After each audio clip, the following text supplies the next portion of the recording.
Welcome to Vintage Shop Talk, the podcast where we uncover the secrets to thriving in the antique mall world. Whether you're a mall owner, a booth vendor, or just curious about the behind-the-scenes actions here at the Griffin Antique Mall, we've got tips, tricks, and stories to inspire and elevate your business. So grab a cup of coffee, sit back, and let's get started. This episode is sponsored by the Griffin Antique Mall in Edmond, Oklahoma.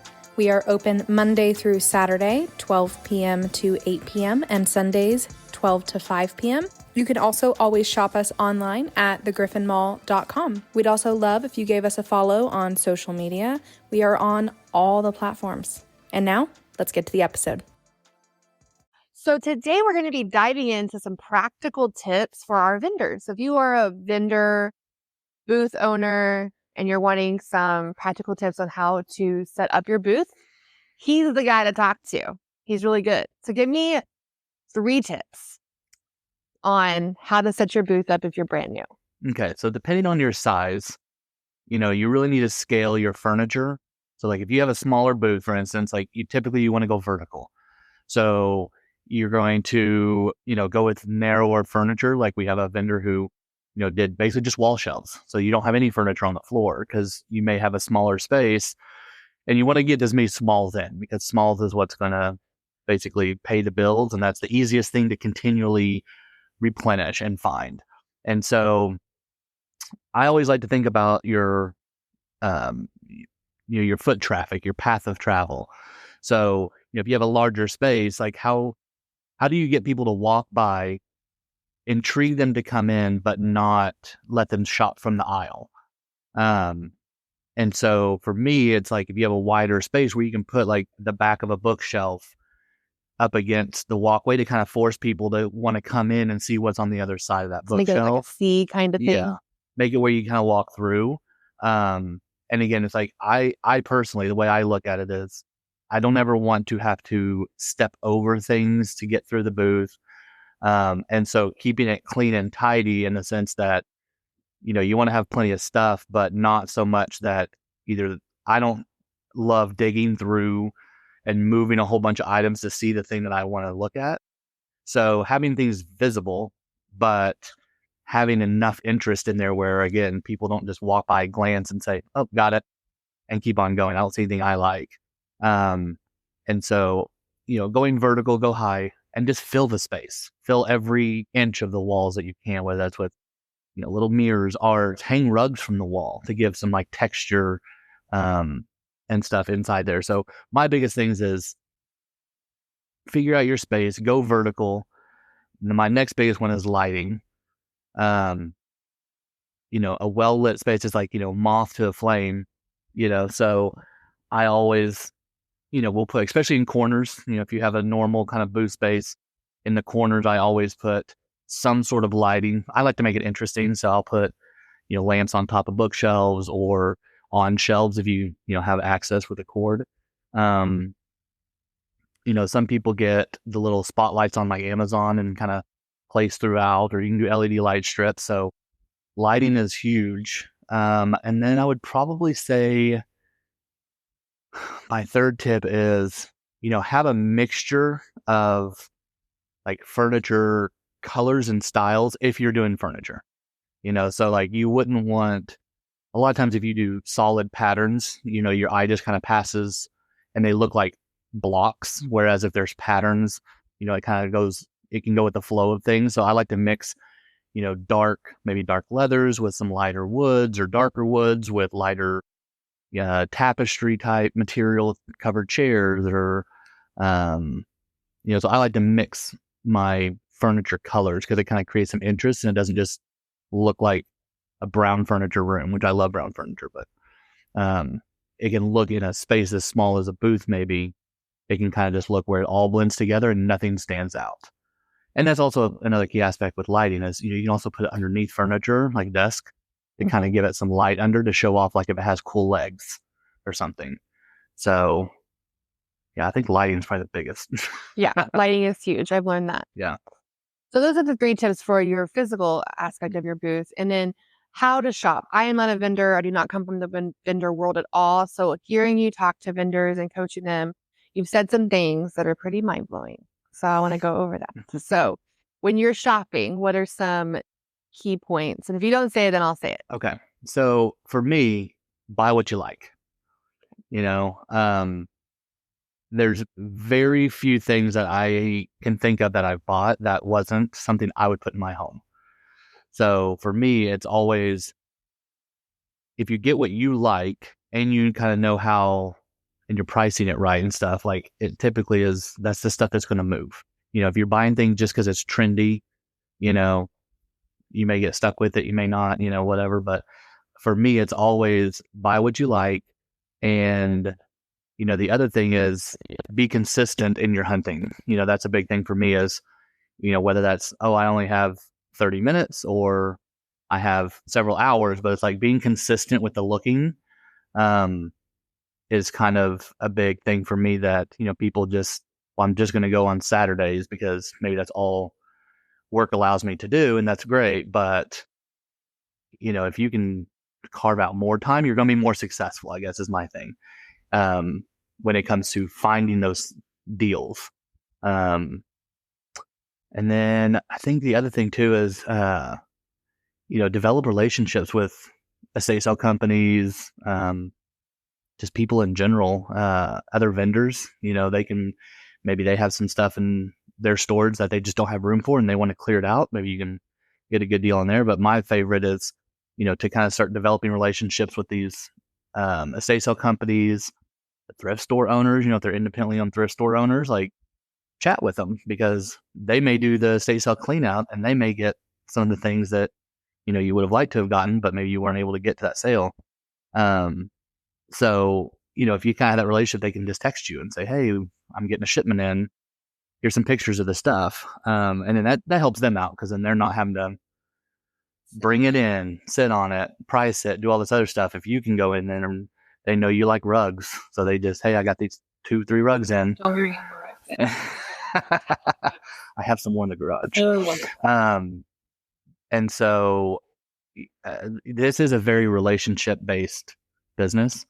And so I think it's also just as important to have relationships like outside of your mall because that's how you're going to get those items in. What's the thing that you... So I think my favorite thing you've ever said is like you make your money when you buy, not when you sell. Yeah. So the easiest way, because it didn't make sense to me because I first heard this from a person who lives in Europe and they've been in antiques for a long time. And they kept saying this and it didn't really click with me until really getting into this more and more and more. Because when you buy something, like I'll just use for instances, you know, if you're buying an item that, you know, you can get a smoking deal on, but you know the value is here, but like that person just needs it gone, or you're just a really lucky individual who can find that thing. You're making your money when you're buying that because the profit margin is just so huge that you know that's where you're going to make your money later on. Is if you're buying everything at, you know, 20% less than what you're selling it for, you're never going to get ahead, you know? And so you have to shop smarter because that's where you're going to make your money is in that gap between what you're buying and what you're selling, obviously. But if you're thinking, you know, what are my margins? Like, what is my commission to my mall? What do I want to make off this? Because you also got you know, there's sales tax when you're buying that item most of the time. And so, you know, you have to factor in all these different things. And so you really have to be mindful of, you know, what am I willing to pay for this? Because also if I'm having to lug this huge piece of furniture and then having to clean it and do all this other, you know, glue parts back on or whatever it may be. Even if it's like a small item, like a mirror or something, like, you know, if it's $50, can you sell it for $100? Probably not, you know, so you got to keep that in mind. Yeah. Well, and that's where it's like a big thing with like, you know, whether that's auction lots or whatever, because you may see like, you know, again, a brass candlestick. Well, you know, if you can buy the whole lot of things but you really wanted this, you know, 2 or 3 items, but you got everything in there. It's like, great. Okay, well, let's just price everything where we just want to move it. But, once you sell that one or two items that paid for the whole auction, now everything else is profit. Yeah. So it's kind of being mindful of, when you're doing those bulk buys, okay, I know I can make all my money back on this one thing. Then everything else is profit. And So what is the margin that you follow? Because I know sometimes you said like ×5. Yeah. Is that it? I mean, so ×3 or ×5 is a great, it's kind of just a great barometer to tell where you are, because, so if you buy something for $10, if you can't sell it, and you can kind of pick whatever you want to do. So if it's 3 times, obviously you want to be able to sell for 30. If you want to do 5 times, you need to sell for 50. And so if you're able to get the 5X, because again, it depends on your market, depends on kind of what the item is. But, for instance, I mean, if you bought a brass candelabra for $10, all day you can sell that thing for $48 or $50. That's a great investment. But if you are buying a brass candlestick for $5 and they only sell for $8, probably not a great way to go. Yeah, I mean, again, it's like if you love it or you just want to use it for this event and then you want to be able to resell it, like go for it.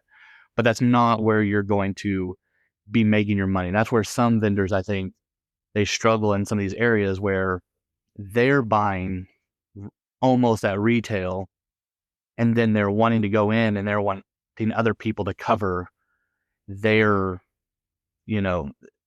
cover their margins. And that's just not, you can kind of tell when you're looking at those items. And so that's just where, again, it's one of those things, like there's been tons of stuff that I love, but the margins just aren't there. So you got to leave it, and so, if you're not buying it for your personal use or whatnot, like, this doesn't make sense. So sometimes you just have to leave those things behind and hope for the better, or a better deal down the road. And again, it's one of those things where, I'll scout out, go to a estate sale, scout them out. A lot of them, at least in our area, they do on their last day, 50% off, or maybe some of them do 75% off.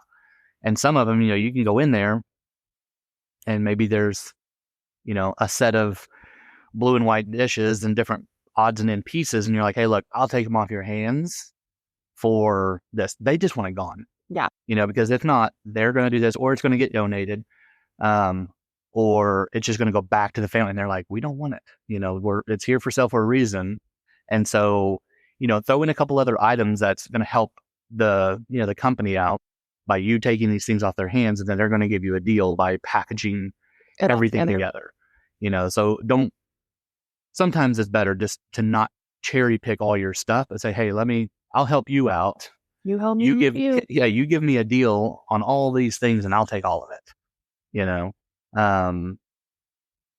and so that's kind of my philosophies on shopping. And it's just patience, and I try not to buy things, just because like, oh, it's old, I'm going to take it, I try to really think through, like, where am I putting it? Does this have a use? Is this going to be for next, like, Christmas decor? Am I buying it now because I'm going to use it next year?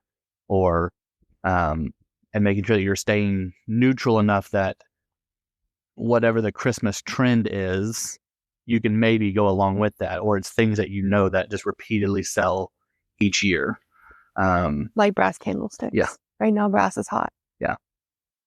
So what is some advice you want to give to a new vendor or a vendor that's currently struggling? What's some advice you want to give them to either keep going or? So I think for me, what I've seen, what I've experienced is, there's like this need that you feel, or at least I did whenever I go into it, where it's like, I need all these things. And then I need to have backups to the things. So when they sell, I'm ready to just replace them. So then you kind of end up overbuying, and then you're feeling the need to like go and get, it puts more pressure on the selling side, where you're just like, what sales did I make today? What did I do today? Because I need to go get more stuff, or because I need to cover the fact that I just spent all this money on these inventory.